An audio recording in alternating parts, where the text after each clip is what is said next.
Merci de nous rester fidèles et de nous avoir choisis pour vous informer. Bienvenue, mesdames et messieurs, à cette édition du journal qui retient à la une que Kipushi vient d'enregistrer les premiers dégâts de la saison de pluie. Les vents violents suivis des précipitations du jeudi 8 octobre dernier ont emporté la toiture d'une école. À présent, les responsables de cet établissement scolaire ne savent plus débuter avec l'année scolaire 2020-2021.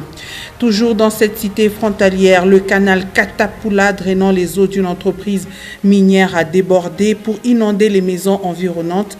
Toute la matinée de ce vendredi, les activités des habitants du quartier Bougie ont été paralysées. Nous parlerons également enseignement primaire, secondaire et technique dans ce journal avec les derniers réglages qui se font pour pouvoir accueillir les élèves dans les normes exigées en période de Covid-19. À Lubumbashi, les responsables d'école multiplient les échanges avec les enseignants pour une reprise sécurisée. Une fois de plus, bienvenue à cette édition du journal. Nous allons commencer par la capitale Kinshasa où le projet de loi des finances rectificatives 2020 a été déposé ce vendredi 9 octobre 2020 à l'Assemblée nationale. C'est le ministre des Relations avec les parlements, Deo Nkoussou, qui l'a remis à la présidente Janine Mabunda Lioko. Avec l'avènement de la pandémie à Covid-19, les importations et même les exportations ont été ralenties. Ainsi, ce collectif budgétaire va revoir à la baisse la loi des finances qui était chiffrée à 11 milliards de dollars américains. Et vous le savez, Félix Antoine Tshisekedi Tshilombo a finalement rendu officielle sa décision qui consiste à habiter dans la province du Nord Kivu, plus précisément dans la ville de Goma. Pour le numéro 1 de la République démocratique du Congo, toutes les forces doivent être concentrées dans la partie est du pays afin que le calme y règne. Il a annoncé jeudi 8 octobre 2020 lors de son passage à Saké. Gaylor Chamba a choisi pour vous cet extrait. J'aimerais vous annoncer une très bonne nouvelle, j'espère, pour vous. Dans quelques semaines, je serai un gomatracien. Je vais venir habiter ici. Je vais vivre avec vous.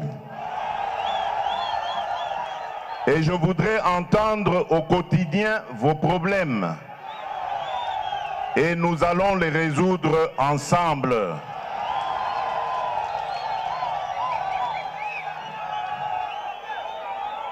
J'avais promis au peuple congolais tout entier que durant mon mandat, je me battrai pour que la paix et la sécurité reviennent totalement dans mon pays.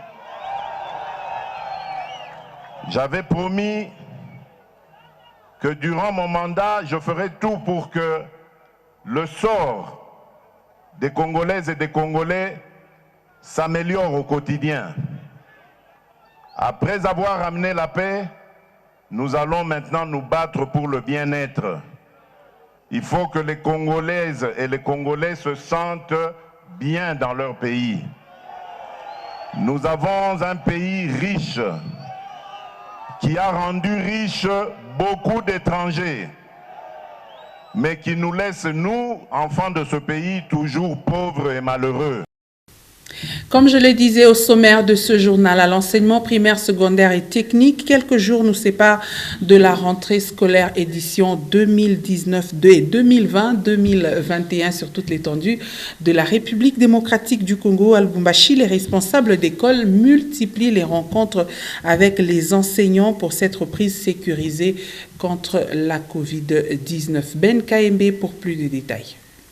Ce tableau sans écrit et ces classes vides ne le seront plus dès ce lundi 12 octobre 2020, jour prévu pour la rentrée scolaire 2020-2021. Une année exceptionnelle qui va accueillir les élèves de toutes les promotions avec des masques. Dans cette école, les professeurs sont non seulement en pleine évaluation de l'année passée avant d'élaborer de nouvelles stratégies pour la nouvelle, mais aussi étudient comment se comporter durant cette année avec des habitudes liées à la Covid-19. Afin d'éviter d'éventuelles contaminations au coronavirus, il faudra renforcer les mesures d'hygiène, nous dit M. Innocent Kabika, préfet d'études. Concrètement, nous avons d'abord limité le nombre des élèves par classe. Nous nous en tenons vraiment à respecter la distanciation entre les élèves. Donc nous allons pratiquement prévoir 2 élèves par pupitre. Vu le nombre d'élèves qui sera réduit dans les différentes salles des classes, chaque professeur est appelé à faire observer la distanciation physique, même pendant les temps de pause. Nous allons les exhorter, les sensibiliser, strictement au moment du mot du matin. Et en dehors de ça, les professeurs aussi de leur part vont nous aider à surveiller les enfants pendant la période de récréation. Ils doivent être chaque fois avec les enfants, à côté des enfants, pour éviter des rapprochements. Les cours reprennent dans un contexte de crise sanitaire. Les responsabilités sont donc partagées pour la protection des élèves, estime une certaine opinion. Et du côté du gouvernement de la République, le nombre d'élèves par classe n'est pas encore déterminé. Lors de la dernière rencontre entre le Premier ministre, le ministre de l'Enseignement secondaire, primaire et technique et les membres du comité multisectoriel de lutte contre le coronavirus, il n'a été décidé que les élèves devraient chacun avoir absolument un masque pour éviter des contaminations en milieu scolaire. Et dans le cadre de la prise en charge de démunis, l'association sans but lucratif Maman Espoir du Congo a fait un don des vivres, des fournitures scolaires à quelques veuves et orphelins. Parmi eux, ceux de feu Toumba Amissi et Djibril Aruna, une façon pour cette ASBL de soulager les peines de ces familles frappées par la disparition de leur père. Une fois de plus, Ben Kaimbe. Cette tournée de bienfaisance de l'association sans but lucratif Maman Espoir du Congo a commencé par la résidence de Funtumba Amissi. Un don des vivres constitués de sacs de maïs, des tomates et autres accessoires, en plus de fournitures scolaires, remis par Jean Moussangampiri, président national de cette association, à la veuve et aux orphelins de cet ancien journaliste. Motif de joie pour la famille Ntumba Amissi qui remercie Maman Espoir du Congo pour ce geste posé à quelques jours de la rentrée scolaire. Je ne croyais pas que j'allais commencer l'école le lundi, mais grâce à vous de partir le lundi. Merci. Sana kufatana na onje Mama Espoir ashitusahau. Inja kuambia defasha fika hapa juu ya kukumbuka mayatima na wajane. Le même geste est posé dans la famille de feu Djibril Aruna. La veuve, touchée par cet acte, n'a pas manqué de mots.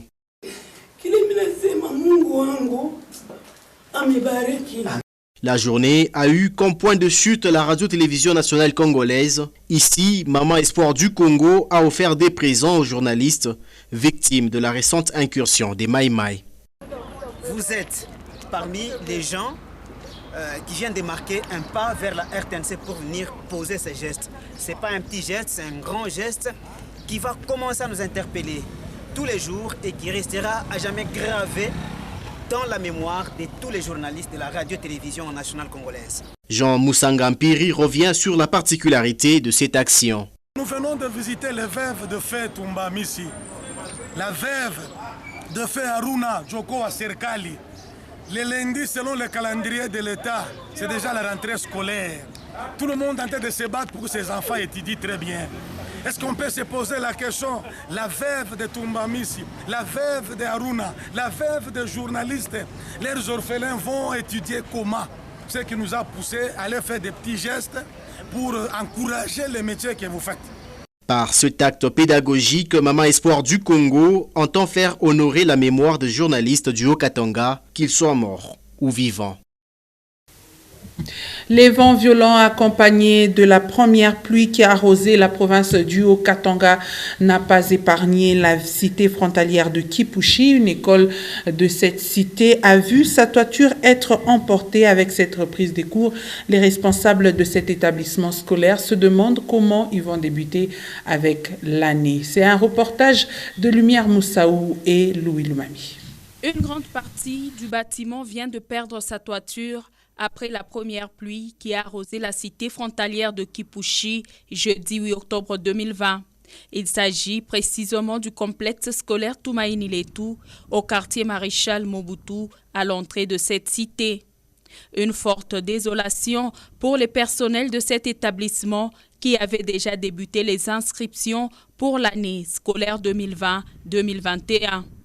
Pour Pascal Patou, l'alarme se déclenche car la rentrée scolaire dans cet établissement paraît douteuse. Avec des conditions pareilles, c'est difficile de bien travailler. C'est ainsi que nous lançons un cri d'alarme auprès des autorités compétentes et aux gens de bonne volonté. Parmi tant d'autres questions, le sort des élèves de cet institut à quelques jours de leur rentrée de classe, prévue pour ce lundi 12 octobre 2020, n'est toujours pas certain.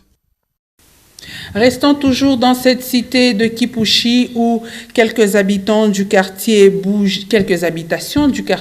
Bougie ont été envahies par des eaux provenant du canal Katapula d'une entreprise minière de la place, une situation qui a paralysé toutes les activités ce matin du vendredi 9 octobre 2020. Une fois de plus, Lumière Moussaou et Louis Lumami. Dans ces maisons de Kipushi, les eaux ont atteint plus d'1 mètre. C'est l'une des conséquences du débordement des eaux du canal Katapula. Jusque l'avant-midi de ce vendredi, les eaux sont restées visibles dans toutes les parcelles qui longent ce canal. Cela serait dû au manque d'entretien de cette canalisation, nous dit cet habitant. Auparavant, j'ai camine après, j'ai camine pour une CMSK. Pala kone na tumikisha maminere yaki baranzo prendra ka soya ya traché ile tunalomba ni yeki kwa prendre ko soya ya traché dès le début ya mvula yanza ya accélération ya mvula sana. Les dégâts sont considérables dans cette partie de la cité minière de Kipushi. Le pire est à craindre avec les prochaines pluies. Pendant ma période de vie à mvula, ma écoulement ma nyumba ngalaki kuna fanshika année passée tena nyumba nyingine rangupaka. Mimi nochaka makala. Na makala yangu yote irienda mifuko yote makala irienda. Les pieds trempés dans l'eau, les enfants ont profité de cette situation pour s'amuser dans cette eau sale, et cela malgré les risques de contracter des maladies qui les guettent. Ici à Lubumbashi, la partie du canal Naviundu située entre les quartiers Bel-Air et Bongonga connaît des travaux d'assainissement depuis quelques jours. Une initiative saluée par les riverains car cet endroit a enregistré des cas de noyade la saison pluvieuse passée. Merveille Congolo, Michel Olela. Des bouteilles et emballages plastiques, des linges, bref, toute forme d'immondice bouchait cette canalisation du quartier Bel-Air et Bongonga. Pour éviter le risque d'inondation de ces deux quartiers de la commune Kampemba, une équipe de la brigade d'assainissement était sur place pour les curages. Ah oui, selon instruction à chef, tout le monde fait intervention parce que maï, il a dérangé ça na bantu. Mais tunatumika paka hivi mwe benye mnaona kazi vile kuna fanshika vile burgmestre tutajua kusema tuko brigade tutoshi shia tutashinda kintu ataki moya tuko wako tuko ba intervention rapide jua kutosha vile vintu vyote vinatu pale banatuiwa kama kinakuwa kia nguvu kia kutosha paka batuite tuko ba spécialiste jua ya kutosha. Les habitants de cette partie des Kampemba pensent qu'ils seront cette fois épargnés de noyades souvent fréquentes dans ces canaux à cause des montées des eaux de pluie. Sasa tuliona hivi burgomestre alileta bakantonia huku, tunaweza sema Mungu anatuangalia yako batitutumikie yako. Bambeko akiri ya hiki kilalo hiki kunaona kikuna yala mai bantu bona shindana kwa kupitia. Sheba na mke hii kunaona hapa kama mvule inaanza tunapandaka hapa tunapa hivi biumba hivi tunatokea mule ngambo mule. Et pour éviter que pareille situation ne se répète dans ce coin, chaque habitant doit gérer ses déchets et les évacuer vers les dépotoirs publics, ont souligné ces agents commis à l'assainissement de cette partie du canal Navio. Nous allons à présent dans la province du Lualaba où la construction de la centrale hydroélectrique de Boussanga, toujours d'actualité. Les habitants des 3 villages détruits le 3 octobre dernier se disent toujours pas suffisamment indemnisés pour libérer cet espace. Quant au gouvernement du Lualaba à travers son ministre de l'Intérieur, tout le monde a été indemnisé. À présent, personne ne peut rester sur ce site de la centrale électrique de Boussanga. Plus de précisions avec Guélor Chamba et Mika Tenga. Toute la population des villages Mongolo-Banza, 48 heures et Kamalengue à Kolwezi devrait déguerpir de ces lieux pour laisser place à la centrale hydroélectrique des Boussanga, encore en construction. Certains ont eu leur indemnisation, d'autres, par contre, n'ont rien eu et les plaintes s'allongent.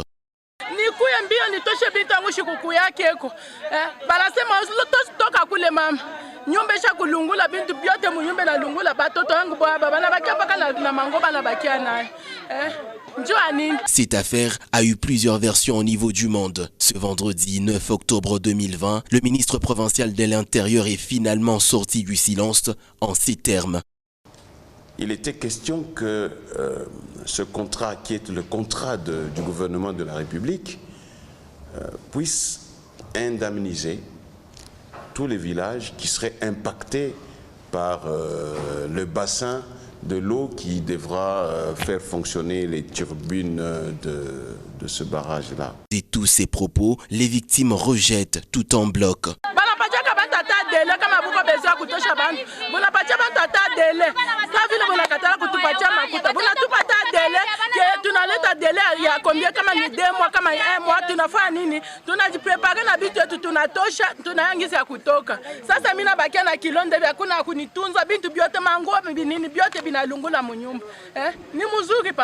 Deoda Kapenda wa Kapenda défend encore le gouvernement. Qu'est-ce que le gouvernement doit faire en pareille situation si ce n'est pas rendre justice? La société avait donné l'argent, la population avait perçu l'argent, mais une partie de la population refuse de partir. C'est comme signer un contrat et refuser de le respecter.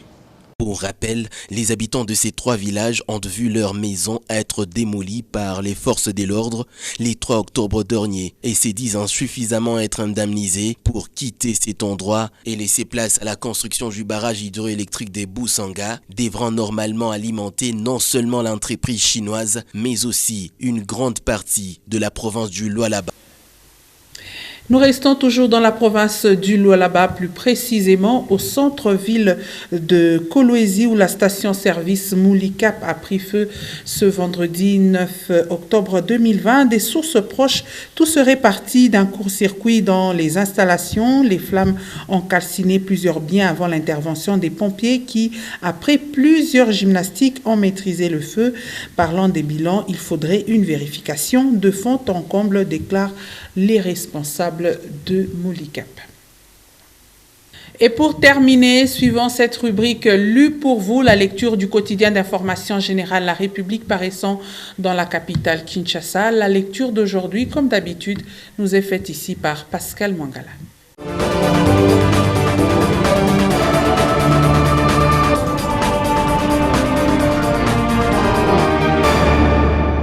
Félix Tshisekedi annule affaire Minembwe, compteur à zéro, s'exclame le confrère à la une du journal La République, numéro 1057, paru à Kinshasa ce vendredi 9 octobre 2020. Bienvenue, mesdames et messieurs, à votre lu pour vous sur votre chaîne. Comme il a promis, Félix Tshisekedi décide d'annuler l'érection de Minembwe en commune rurale. Je décide purement et simplement d'annuler tout ce qui a été fait de ce côté-là à Minembwe et je mettrai rapidement une commission scientifique pour se charger notamment du processus de délimitation, a-t-il déclaré. C'est devant la presse que le chef de l'État avait annoncé hier sa décision remettant ainsi les compteurs à zéro, d'autant que tout l'arsenal juridique à base de la dernière cérémonie s'est révélé faux. Félix Tshisekedi a par ailleurs prêché la paix et la cohésion des populations locales pour mettre un terme au cycle de violence qui persiste dans cette région. Sur la même page et sur le même sujet, le confrère nous partage l'exclamation du comité laïque de coordination Affaire Minembwe évitons une nouvelle explosion de violence. D'ores et déjà, l'évêque du diocèse d'Uvira, qui couvre l'espace de Minembwe, s'était interrogé: comment allons-nous vivre désormais les yeux dans les yeux dans cet espace où déjà les conditions de paix et de convivialité n'étaient pas assurées? Le CLC invite l'ensemble de notre population à continuer résolument à vivre dans l'harmonie et à privilégier le dialogue en cas de conflit interne. Il lui recommande de redoubler de vigilance pour faire échec à toute initiative tendant à instaurer des gouvernances locales inféodées à des sociétés multinationales ou à des pays étrangers, fussent-ils africains. Le CLC, avec ses partenaires, n'hésitera pas à prendre toutes ses responsabilités en cas de besoin.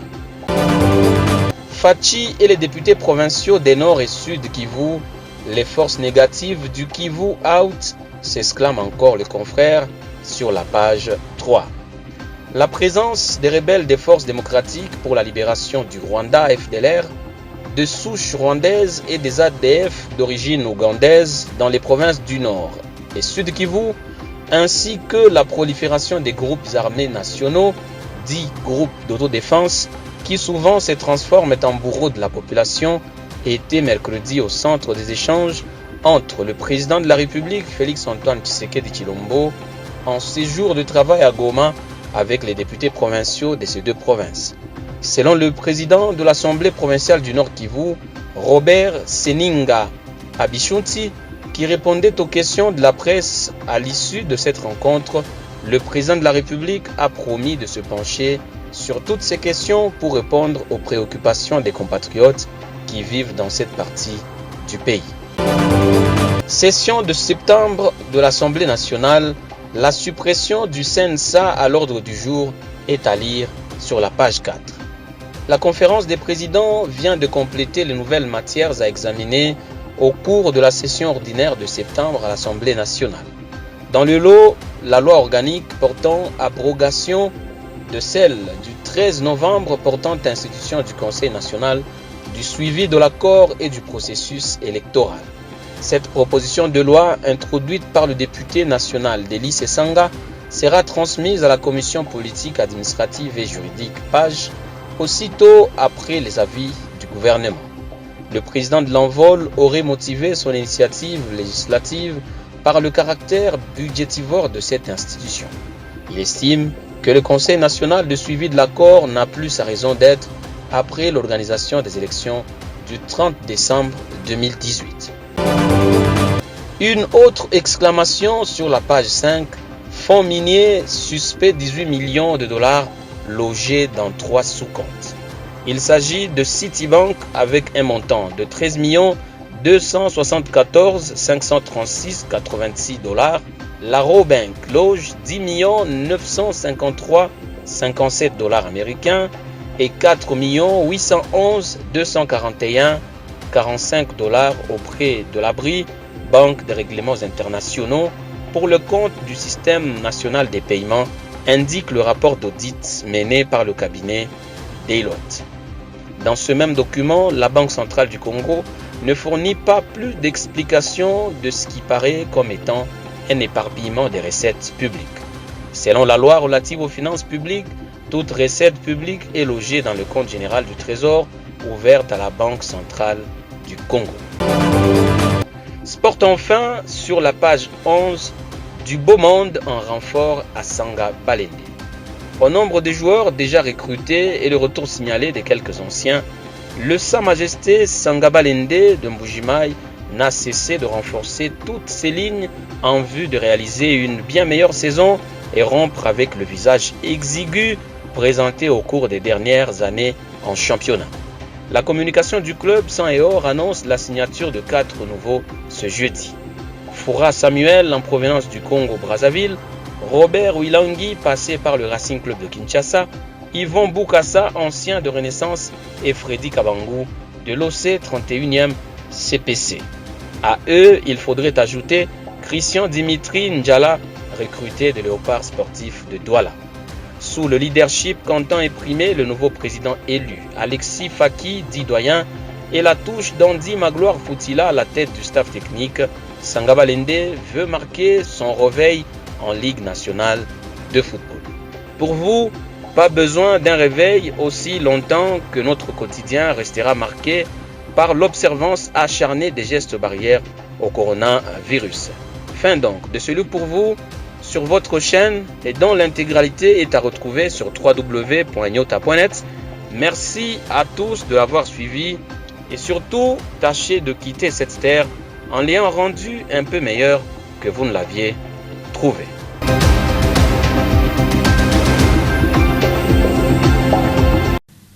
Et vous allez rendre meilleur votre monde en respectant les mesures barrières édictées par le gouvernement de la République. Ainsi prend fin cette édition du journal. Merci mesdames et messieurs de nous avoir suivis. Merci également à l'ensemble de la rédaction pour la réalisation de cette édition. Restez en compagnie de nos programmes.